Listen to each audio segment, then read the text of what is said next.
If we learned a lesson today, it's that communication needs to happen all the time. Over-communicate with your vendors, over-communicate with your property managers, over-communicate with everybody, and you will have success.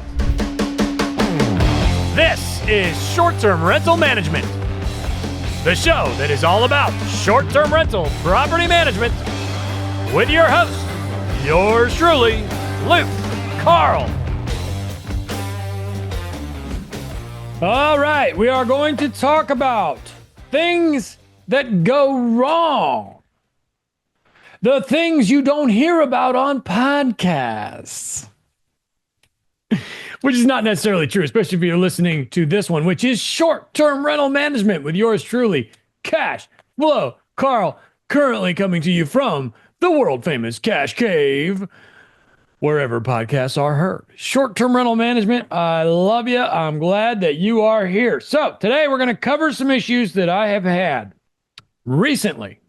I'm talking this week. Topic number one, active termites. I had active termites at a long-term rental. This was a single-family home, 3-bedroom, 2-bath. I have a bunch of them in the same area. Well, several areas, to be honest. And I got a call from the inspector that there were active termites. So what happens when that happens? Well, the first thing you do is you thank your property manager, because I do have a property manager on this one. That is not my own property management company, because I have that as well. For doing inspections. Thank you, Mr. Property Manager, for doing inspections and caring about your job, because that is, I'll be honest with you, it's kind of rare. It's a little bit rare. So, great job, property manager, although there is going to be a little bit of a change to that story towards the end. So, I called the pest control company. We used 2 different pest control companies in that town, and I called them both, and I found that one of them had an active termite bond on the home. So, if you're not familiar with that, that means that they're putting these, termite bait traps outside the home. They're called like sentry cons or whatever. They're those little green discs that actually go down into the ground, and the termites go in there and they die. Those need to be redone about once a year, and at least in that market. And I did have an active termite bond, which is basically an insurance policy. If you get termites while you have this bait station at your home, they will cover the damages. I'll be honest with you, I've never been through the whole bonding process. It's never gone that far with me. I've had termites before. We just fixed it and moved on. Or I have purchased homes with termites, and you just, you get rid of them and then you cut the damage out and fix it, basically. Or you just, you got to go in there with new studs and sheetrock or whatever needs done. I've never been in a situation where the termites were so horrible that the home was destroyed. I do have a buddy that's going through that right now in North Florida, but usually you can tell it's happening and you get it taken care of.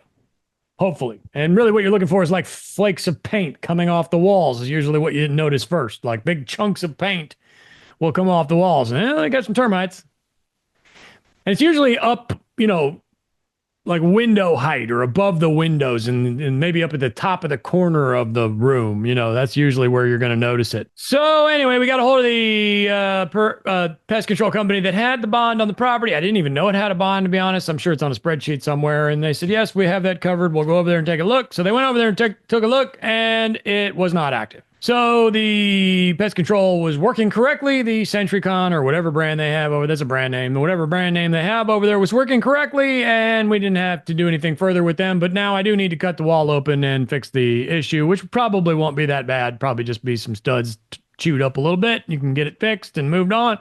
Move on with your life. So bravo. Great job on the property manager's account and the pest control company's account and our account for having it done correctly and making sure everybody was doing their job. That being said, the property manager did go back in their records, and they had an inspection from about exactly 1 year ago where this damage was there at that time as well, and they never told us. Never did anything about it, never told us. But that would explain why the pest control company was sent to the property.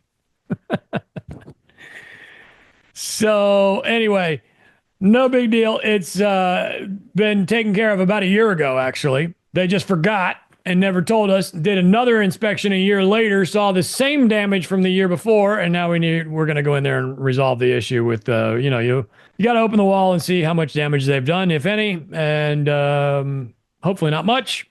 Scab in some new studs, whatever needs to be done, and fix the sheetrock, paint, and move on.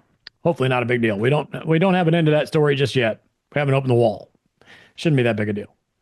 Had a botched job on a parking lot in an apartment building recently where this was a situation where there was no communication.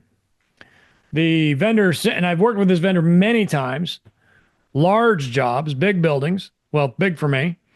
And he sent me an invoice. I never even really looked at it. Next thing I know, he did the work, and it was not what I wanted done. So he just basically did some Band-Aid work, and I wanted a whole new redone job.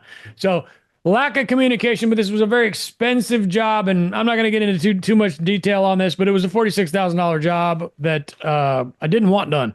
Not the job I wanted done. I would not have done the job had I known what the job was, but we never communicated about it, which is my fault as a leader. You got to step it up and hold yourself accountable. But in this case, it was his fault. Why are you doing that job without talking to me about it? And I never signed off on it either. He sent me an invoice. I never signed it. There was a spot for it to be signed. Never got signed.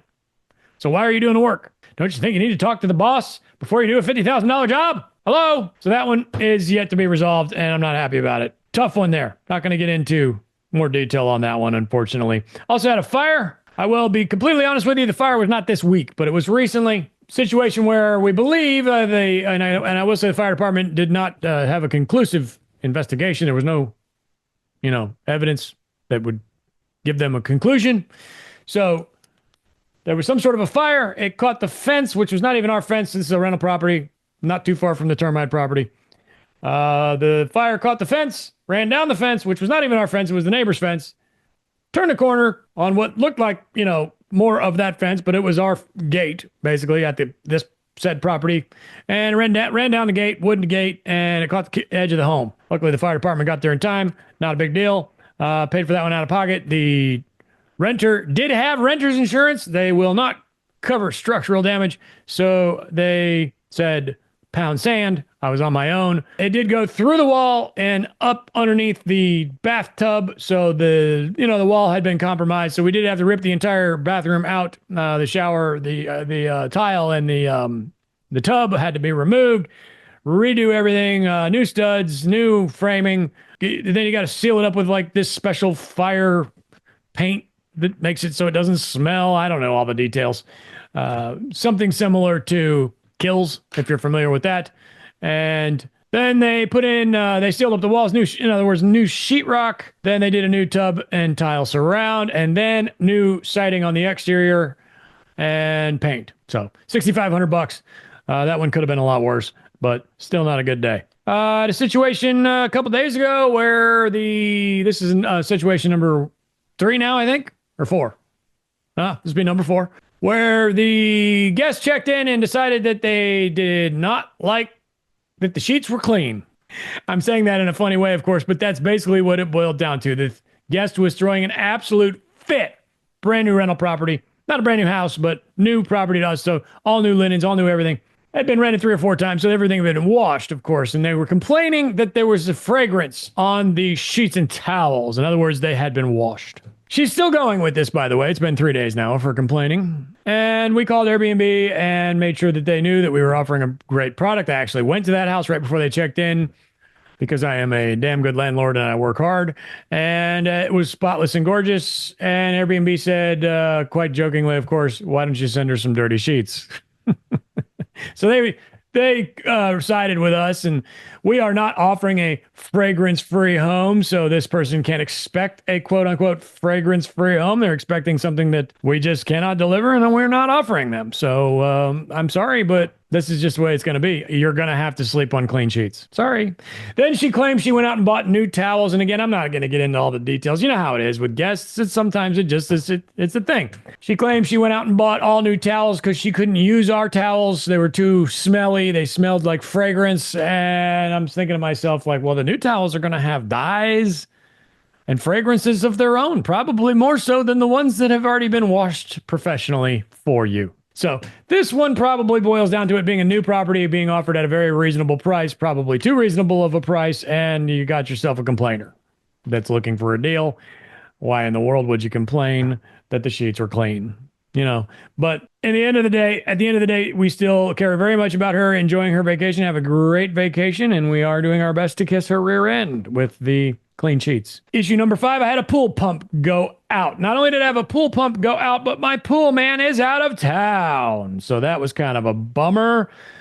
Ended up calling around trying to find some pool company that we were not familiar with, and we got some idiot to go over there, and he told the guests, oh my goodness, I can't believe this hasn't caught on fire yet. Why you would say that to a guest, I have no idea. That was ridiculous and stupid, and I did not hire them just because they said something ridiculous and stupid. So, long story short, a couple days went by. They were able to use the pool the whole time. It was fine. It was just the pump was not circulating as the way it should.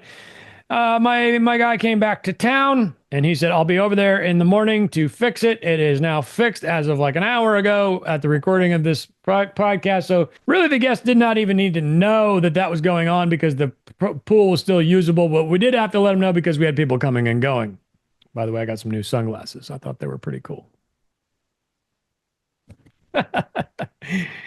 What else? So that was what, number 5? Number 6, I had a beam, which was looked to be like a 4x4 supporting a roof on a front porch, kind of collapse a little bit, and we were concerned that it was because the slab, which the front porch concrete where this thing was sitting on was compromised and settling or something. So that was a long saga that was ridiculous. We ended up sending a foundation guy over there. If you've ever sent a foundation guy to your property, you can almost guarantee they're going to come up with something horrible that's wrong with the property. The solution there was that this, after much nonsense and shenanigans and idiots, the solution was that the beam is not actually even load bearing, and the porch itself is really just, it's kind of a overhang type of a deal. It doesn't even hang over. It's just it goes in, and the front door is in there, so the roof is already it's being supported by the walls of the home. So this beam is actually not even needed.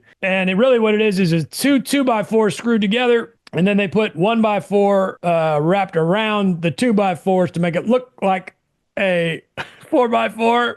Which is ridiculous. Why didn't you just buy a damn 4x4? I get it. They just wanted it was like pre-painted and it looked pretty or whatever at the time, 40 years ago. So long story short, we're just going to replace that with a new 4x4 and off we go. And yeah, there was a couple cracks in the foundation, step cracks kind of thing, but it's on a slab on a flat piece of property and we're not worried about it. It's not like it's hanging off the side of a cliff and has a, 6-inch hole or something like that. So that one was a lot of fun. What else? That was number 6, I think. And then, by the way, this is all in 1 week, except for whichever one I told you wasn't in 1 week, as I'm speaking in a fantastic monologue here today on short-term rental management with Luke Carl. Well, I did have a tenant move out of a duplex unit. That'll cost me about, how much is that going to cost me? About 18 grand. It's a unit that has never been remodeled since it was new.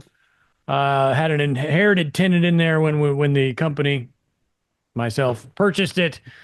And it's outdated. Doesn't even have a dishwasher. The cabinets are, 40 years old and nasty. So we're going to rip those out because you can't put a dishwasher without ripping out the cabinets and putting new cabinets. That one's going to cost me, after countertops and new flooring and paint and everything else, cabinets, countertops, all new appliances, etc. That'll end up being somewhere around 19, I would guess. 18, 19 grand, maybe even 20 for a little 2-bedroom duplex unit that'll rent for $900, But making the world a better place, right?